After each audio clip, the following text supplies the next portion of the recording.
Aloha and welcome to Figments, the power of imagination here on Think Tech Hawaii. I'm always excited to be back. I'm really excited today because I'm a master of the obvious.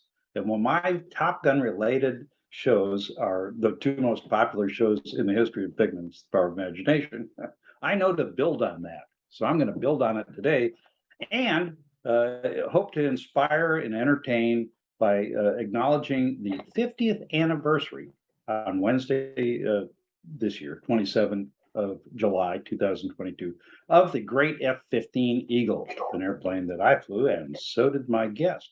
And we're going to talk about, of course, a Top Gun related topic. Imagine being in flat spin. Of course, you're not headed anywhere but straight down, not out to sea. And that's an allusion to the line in the original Top Gun, 1986 version, where I think it was Iceman who says, Mav's in trouble. He's in a flat spin headed out to sea, which makes every fighter pilot worth his salt roll his eyes.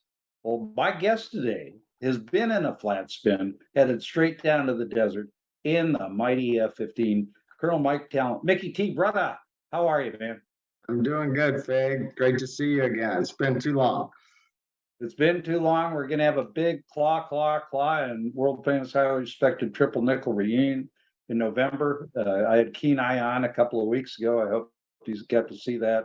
It's going to be great fun because we'll renew our friendships and reminisce about this wonderful airplane we got to fly. Hey, before I start, Mickey T, I want to acknowledge somebody that Figments has allowed me to reconnect with, and that's Master Sergeant retired Ron Rotten Ron Enriquez, who is the Air Division and Fighter Wing Flagship Crew Chief when we were at Luke, and we talk a lot about pilots because it's fun and entertaining and inspiring. It's the shiny end of our business, but guys like Rotten Ron and gals now made it possible by giving us airplanes that are ready to fly and in good shape. And so, Rotten Ron, I'm thinking of you, man. Someday we'll get together again, but it's good to be reconnected.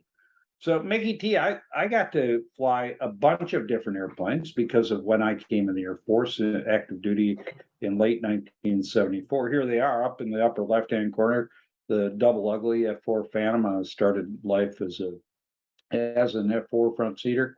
Then did a tour in Korea flying in the upper right, the OV-10, not as mighty, not as sexy an airplane. And after almost 2,000 hours in the F-15, I wound up as an F-16 wing commander twice, and that's me in the lead airplane, the top airplane on picture. That's a pretty cool picture for a Viper picture.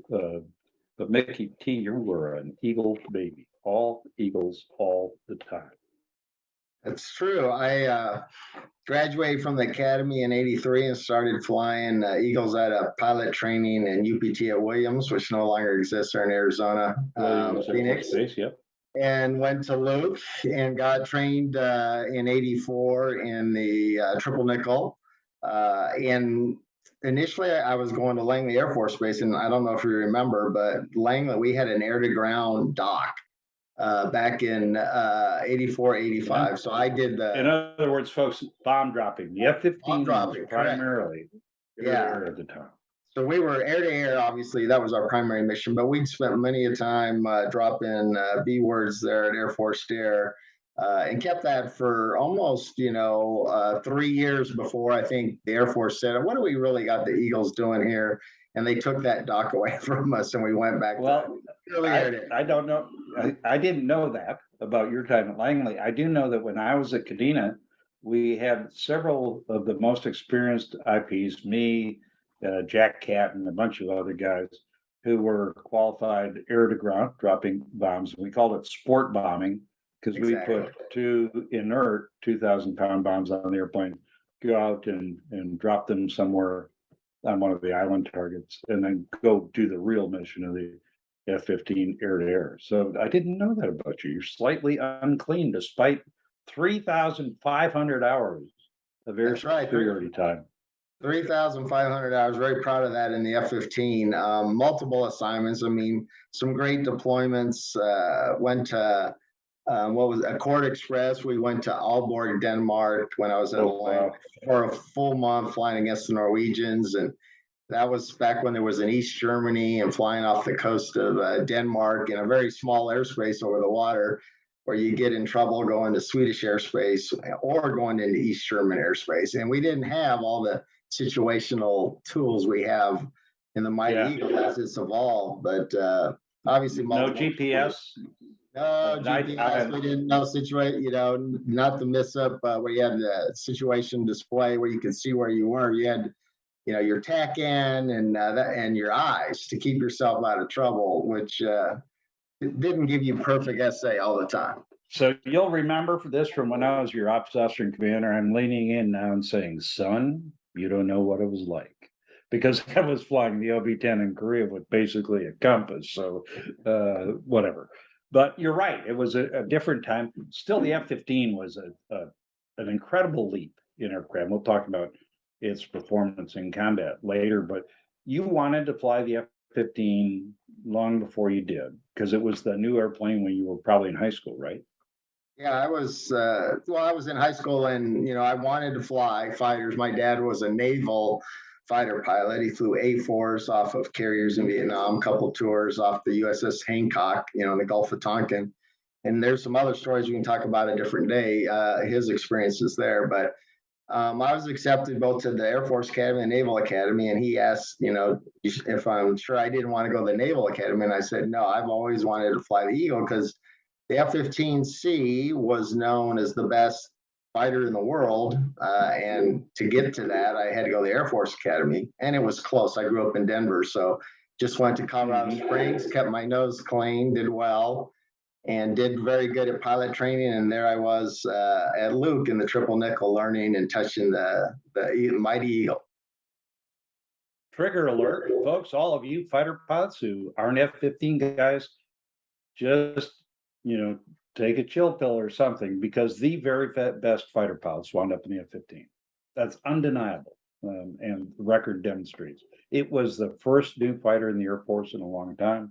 If you look at the performance of the pilots, the airplanes, the pilots as officers later. Sorry, we were an elite crowd. We didn't feel elite. We just felt like a bunch of fighter pilots, but what a group of talent. And when I think back to our time at Luke that we'll get to, you and the younger generation, I said in our warm-up discussion, you are a different breed of fighter pilot. You're 8, 9 years behind me. And I came in right after the Vietnam War. We're kind of junkyard dog fighter pilots, uncouth. Not that you can be uncouth. I know you can, because I've seen it, but you guys were cool. You were kind of maverick-like, and you all good golfers, and you also flew the daylights out of the airplane and took the airplane to a different level, because we were conditioned by our experience flying F4s as I did, or A7s as others did, like and so it was an iterative process for us. For you all, it was an expansive process into getting everything you could out of the airplane. And at some point that can get you in trouble, but we'll save that for just a few minutes. What do you remember about your first flight in the Mighty Eagle? Maybe first solo, but think back to the first time one of the early times you flew that awesome airplane, and how it struck you. Yeah, I remember, like I said, I wanted to fly it since high school. So there was multiple years of wanting to finally do that. So when you finally were at Luke, and there it was, and you signed out, and you're walking to the jet, and you're going to get to fly this thing, and it was big, and it had big engines, and it had amazing capability, and was a little bit of tipping your hat to, wow, I'm here, and I want to learn how to fly this to the best of my ability. And I think that goes back to what you were saying, is there was a lot, in 84, 85, 86 timeframe, some Eagle first assignment guys or Eagle babies that were very, very good pilots that were learning how to fly it. And I think we learned from each other. We pushed each other. It was like, I think of it as a sports team, for a lot of camaraderie, a lot of competition, a lot of, you got to do better and better and better. And I think that's what made us even a stronger fighting force with the Eagle. Not only the Air Force capability, but the pilots that were flying it, and our ability to always make ourselves better and push ourselves to be better and better. tactically, employment of the airplane, and the airplane obviously evolved. You know, the airplane that we flew in '85 compared to what it is now. I mean, the weapons have changed, fighter data link. I mean, it is a totally different animal. Even though it looks like an Eagle on the outside, you got an ESA radar versus an APG 63. It is so much more capable, even though the outside looks the same. And that makes you, as a pilot, change. You have to evolve and learn how to employ it. But it's still the F-15, which is, that's all good. And there was some status to that because we flew only air superiority airplanes against other airplanes, with the exception of those who quietly, secretly did the unclean bomb dropping thing. But we That's were true. supposed to be the best at air. And you felt like everywhere you went, every sortie you flew, you ought to be able to kick somebody's, pardon me, viewer's ass. And there was great pressure to do that, and it was a healthy pressure that made the community better, that squeezed every last drop out of the airplane that we could. I'm going to go through very quickly some pictures of your time in the F-15. Here's some kind of family there. That's you in your office getting some gas from a KC-10, right? Looks like you. That is me. It is you. And it's a big airplane. Like you said, my first Viper combat sort of combat over Iraq, I pulled in the Army area next to an Eagle up at Incirlik and went, that's a big airplane. It was the first time I ever felt like the Eagle was a big airplane. You got some great family shots. Steph is always in the picture. I look forward to seeing both of you guys in Arizona. But that's nice. We'll talk more about that later. And then the bottom right-hand picture had special significance to you and to me, because I also commanded a famous fighter squadron, the world famous and highly respected Triple Nickel. And that's the day that you took command of the 94th Aero Squadron, Eddie Rickenbacher's squadron, the Ring Gang, the Exactly. Spaz. How did that feel? A lot of pride. Flying the world's greatest fighter in this incredibly historic squadron. How did that feel? It felt great. I mean, it felt a culmination of a career, even though it wasn't the end of my career, but it was a lot of responsibility, a lot of great people in the squadron, and a lot of history. Like you said, in the squadron, there was pictures of Eddie Rickenbacher and all the kills they got in World War One, and you just saw the history there, and you wanted to continue the legacy and make sure you did the best you could for the squadron. And that was back, when we had maintenance together with the operators, and it was a very tight knit group, which I was lucky enough to take to war with OIF, which was probably, that's a great experience when you take them and you get very tight. Command in combat, and you can hate war and love being in combat, I think. Sorry, folks, if you haven't been there, can't explain it. We got to make sure we save time for your flat spin here, T. So let's quickly look at a couple of more pictures of those are Finney flights, end of a tour, and man, the joy of flying that airplane with the kind of people we got to fly with and reaching the successful end of a tour. Awesome. A couple of photos of you and the guys you flew with.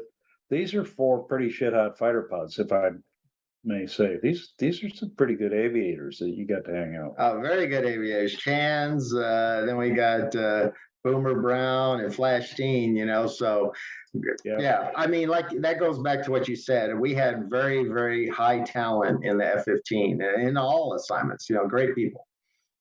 Yep. And Willie Tell team, we won't dwell on this, but I got to acknowledge your neighbor there in Yorktown, Quaker Oaks in the middle. This is the William Tell team at Langley. And William Tell's worldwide weapons beat, the best get us chosen for the team. And the chance to focus on being the best drives you to new levels and to try new things. And so after your Langley assignment, not the one that picture is from, but after the Langley assignment, your first assignment in the F-15, you came to Luke, where I was an ops officer. I think you got there in 1989-ish? 88, actually. 88. 88, yeah. So you quick turn from a brand new nugget, green bean in the F-15 to being a formal training instructor. Quick turn. So you must have been doing pretty well Yeah, I mean, I was an IP at Langley, which I don't think was the in his norm. first assignment, folks, First which is assignment, and something. then got to go to Luke, and now we were all instructors. And again, kind of the cream of the crop got to be, go, F-15 to F-15 and go to Luke. And then we were teaching new guys, what we knew, and we were learning from each other. There was the TAC aces at Luke, so when we Yeah. weren't flying real planes, we could go down and just attack each other and do BFM, until we couldn't, you'd come out of the Basic fighter maneuvers. sled and just, So you'd be let me elaborate a little on that. TAC Aces was a high fidelity maneuvering simulator where it performed very much like the airplane. That happened to be at Luke Air Force Base, right across from the squadron, a couple blocks maybe. That we were in the 426 Killer Claws, claw. And Fridays on occasion we'd go over there and because you couldn't hit the ground or each other in the F-15, we'd go just ring the sim out and look for new ways to win. Absolutely driven, voraciously competitive. I still remember Gunga beating me. I'm still mad about that. That was 30, 40 years ago. That's right. But it drove us to new levels. We were flying the airplane like other people weren't flying at that time. We were definitely pushing it to the limits. We were pushing it right up to the edge, and we got very, very good at it. I mean, very good at Very good. right on the edge, and that's where you flew it, and you had to, because if you didn't, the other IP and the other jet would beat you. So you had to fly it to the edge. So you couldn't have that. And so I was a later the operations officer number 2 in the squadron, trying to keep these wild men, very talented wild men, from doing something stupid while they were pressing the envelope. And they did their talented, but you still have to have reins on the horses. And we'll get to when that came to manifest itself in a minute. But first, let me talk about where you can find Figments, the Power of Imagination, in my earlier commentary show, Figments on Reality, on playlists on YouTube. So give you a minute to take a happy snap of those QR codes, the new darling of the pandemic. And please come look at some of the episodes. I will be on in 2 weeks again, and probably another flying related story, because they seem to be working for the audience. And I'm all about likes, because I don't get paid for this. So that's what it is. So I've got another picture of you and Steph, Mickey T, that's a great one. It's the quality isn't good. This is you coming back from Operation Iraqi Freedom, right? That's correct. Yeah, we had a bunch of media, and we'd been deployed for 5 months, which is longer than I'd ever been deployed. And waiting for the war to kick off. And when we came home, we brought all the jets home. All our spouses and everyone came out. So Stefan, my family came out, and we were interviewed by the media. But it was great to come back and see everyone back home after being gone for a while and having a very successful deployment where we brought everyone back safe and sound. Yep. That's the key, bringing everybody back.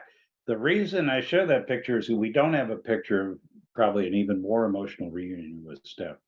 And that came on March 15th, 1990. Now, folks, we are finally to the flat spin, headed to the desert story. Mickey T, I was the ops officer of the 426th. I was told on the 15th that I was going to get to be the commander of the world famous and highly respected triple nickel. Pretty happy about that. Went to play racquetball with Smurf Reed, who we'll see in Arizona at our reunion shortly.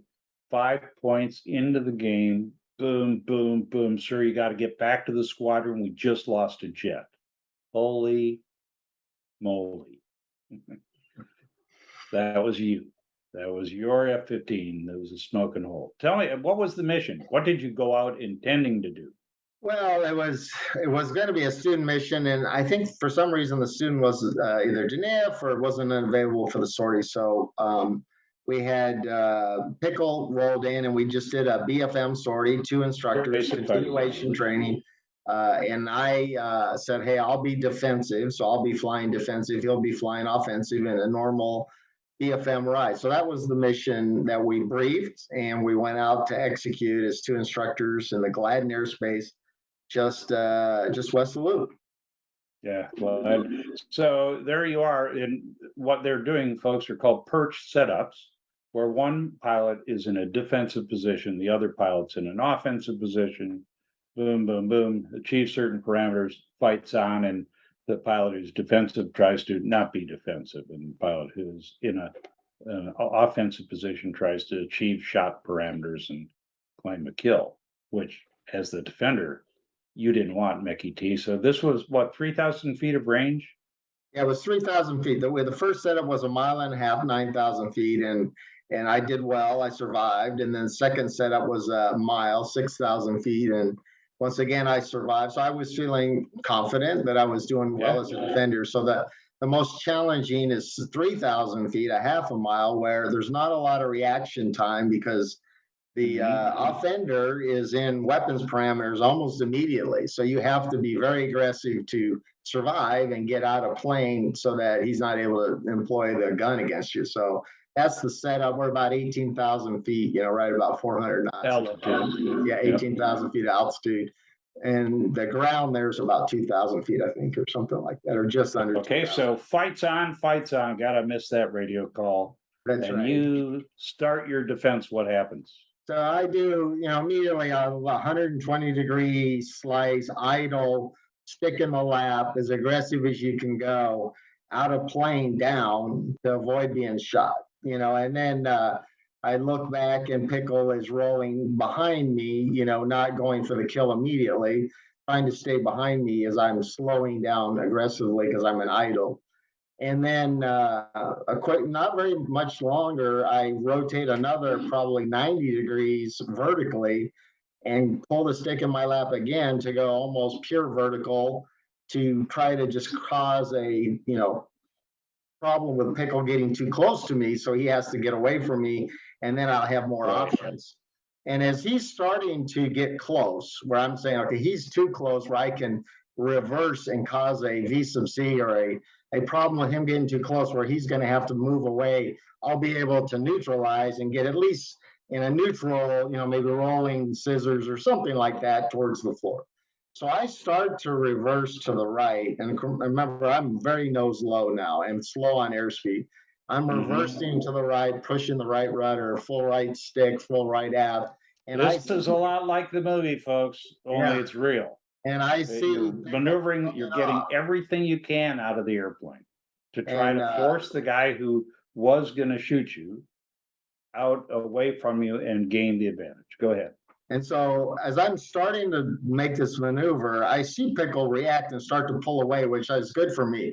I'm like, okay, he's too close. He's having to reposition. I'm going to have some time to survive and do something else. Well, just about the time my nose is starting to track in that direction, I remember distinctly the intake smashed straight up. It was a loud bang, like they just went flat, like if the plane wasn't flying. They're normally the engine intakes, which are by each shoulder in the F-15. Exactly. So it's a loud noise, and then the departure tone starts to come on as I start to go to the left. And I'm kind of thrown forward in the jet a little bit. And I remember just kind of letting go of the stick and not touching anything. Because as you remember, as instructors, we would take our students out on confidence rides and basically do tail slides. We would take it to 0 knots and it would fall back and the jet would quasi depart and do some crazy things. And then it would always recover. And we would always say, see, the Eagle is so safe, it's going to recover on its own. It's stable and you can do amazing things to the airplane. Well, anyway, so I was just like hands off. So don't touch anything as it's the departure tone's going. And so I go a spin or two. And Pickle actually said he as he pulled off and then he rolled back to look at me, he saw my nose had come all the way and was tracking him. And he was like, how the hell did he do that? What do you say? It was up in his mind. Yeah. And then he saw my nose continue to track, which meant I was, I'm out of control. I'm in a spin. And so I go a spin or two, and then I take the stick and go full in the direction of the spin, which is the anti-spin controls we're supposed to put in. And I remember consciously looking at the altimeter and seeing, 10,000 and change, and my face is kind of forward in the because of the outward eye forces, the forces that are pushing you away from the center of gravity. And I hang on for a turn, another spin or so, and I look at the altimeter again, and the departure tone's on. I'm not seeing anything that's indicating it's coming out of the spin, and I see it's going towards 8,000 and change, and uncontrolled ejection altitude there, I think, was 12,000. Yep. So I'm well below that, and it's not doing anything. And I consciously in my brain, I'm saying, I got to do something here. This is bad. Is what I'm basically saying. So you're got to do something. Mickey T is eject, but 4 years early, 4 years earlier, it had been Top Gun where poor Goose hits the canopy in a spin ejection, but also there was an Eagle accident where the pilot, I don't remember if it was the canopy or the airplane, but in any case where the pilot was killed during an out of control ejection. Did you hesitate, or was it just, no, I got to pull the handles, I'm out of it? It was just instinct. It was instinct on what we were trained on. But I remember the previous guy that you're talking about, I think he hit his head on the seat, and it caused a brain injury, and it was a significant injury. But anyway, so back to my situation. So when I made the decision, so I let go of the stick, just pushed my head and back in the seat and pulled on the handles. And it was immediate. All I remember is like a flash. And then I was in a chute. It was that fast. It was like, I don't remember even really going up the rails. It was just like a flash as the canopy departed. And then I was in a chute, and I was looking down, and I saw the canopy kind of flying off one direction. But right between my legs, I saw the Eagle just in a flat spin, just right between my legs. I'm spinning like a top. Let's spin it like a top, just like I'm looking at it. Part of me, maybe I'm in shock, and I'm like, oh my God. So I'm kind of watching this, and then instinct comes in, our training, canopy, visor, mask. Yep. All the stuff that we're supposed to do. So we're going to, because there's so much to talk about, I'm going to fast forward a little bit. You land, you're safe. The airplane is not so safe. There are local authorities to pick you up, and they fly you back to Luke. You get back to Luke. And what was the first thing your bride, Steph, said to you when she saw you in the hospital? You dumbass. She saw me when I got off the helicopter. They pulled me out of the helicopter that came from Yuma. And of course, they had told the EMTs on the ground that happened to be on the highway that he might be in shock and he might have broke his back, even though he says he's okay. So I was on a backboard, strapped down, even though I was fine. And so, she just kissed me and said, am I okay? Thank God you're okay. And I said, I'm fine. And then they took me to the hospital. So that was what she said, and we're there. We met you in the hospital. We brought pizza and Jeremiah weed, as I recall, which was not a medical protocol. We were all happy that you were alive.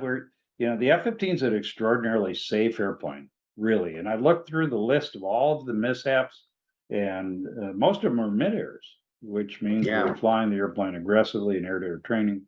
Still tragic, but a very, very safe and reliable airplane. When you got back to flying after the accident, did you think about that at all? Did you have the heebie-jeebies a bit about what if the airplane departs? Or were you good? We're just cool. I didn't think I was going to have that, but I remember Kenai said, "Hey, Mickey T," and I flew 2 days after I ejected, which is pretty remarkable considering all that I went through, and I wasn't injured, and it was like, hey, get back in the jet. And Kenai goes, hey, Mickey T, we're going to put a pilot in your backseat, an IP. He goes, it's nothing against you, but it's just someone back there to kind of that confidence factor, and I'm like, what? I don't need, but when I went back out there. Because we are single seat fighter pilots, by God. Right. We did have a couple 2-seaters because, we were training students. So we had a couple, but it probably was a good idea because it was, after falling off the horse, getting back on, it took a little bit of time to get my confidence back because I had over 1,000 hours and multiple assignments, and I didn't think there was anything I could do to the jet to get myself in trouble. I couldn't get out of. And then after ejecting, you're kind of like, Well, Well, that yes, it kind of is. went away, and now I need to be a little bit more cautious here. This thing Right. could go sideways. Yeah, it is such a great airplane. What they found was, I'll summarize because of the clock. What they found was that when the airplane was originally built, it was a 7.3G airplane, 7.33, and that an improvement called the overload warning system allowed us to fly to 9Gs. It's not quite that simple, but you could get to higher angle of attack with more energy. You used to be able to get to higher angle of attack with a low energy state, but they'd never tested this way, and it was more likely to go into a spin like you described, and like you experienced. You didn't describe it, you lived it.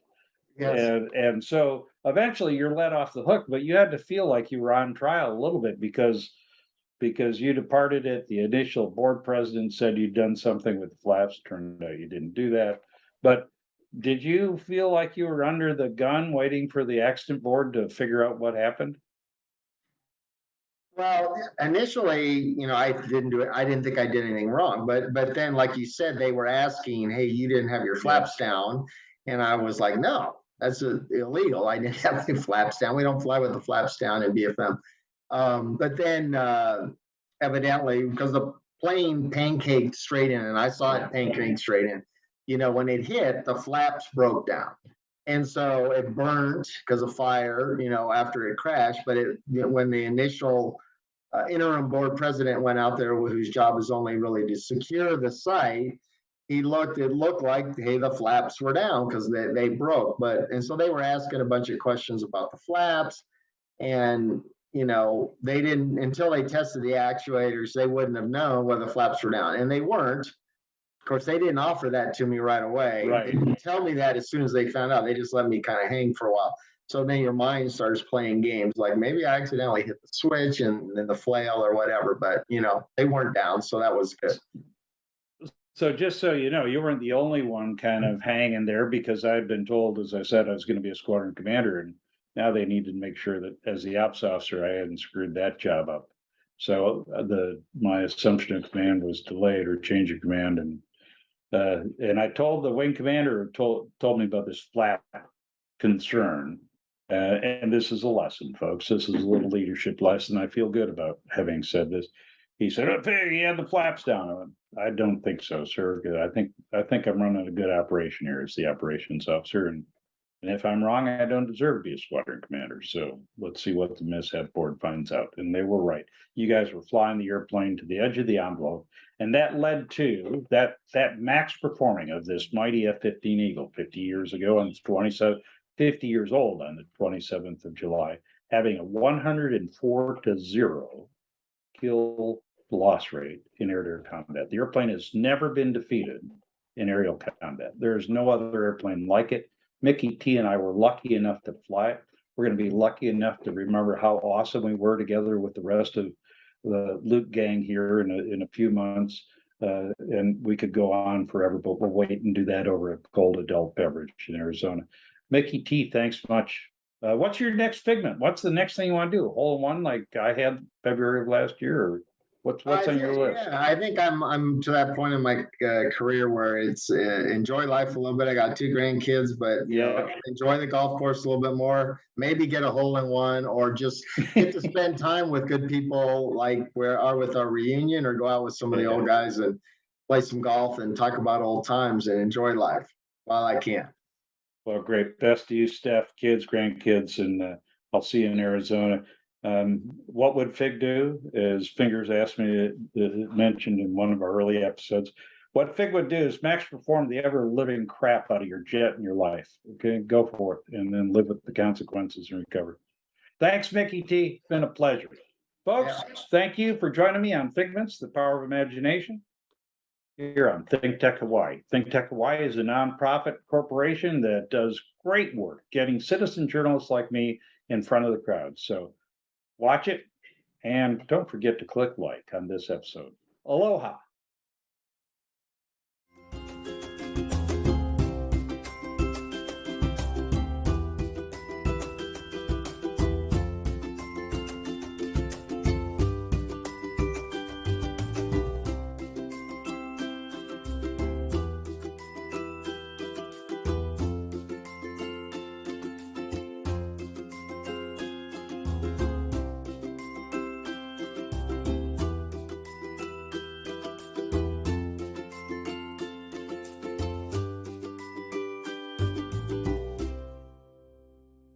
Thank you so much for watching Think Tech Hawaii. If you like what we do, please like us and click the subscribe button on YouTube and the follow button on Vimeo. You can also follow us on Facebook, Instagram, Twitter, and LinkedIn, and donate to us at thinktechhawaii.com. Mahalo.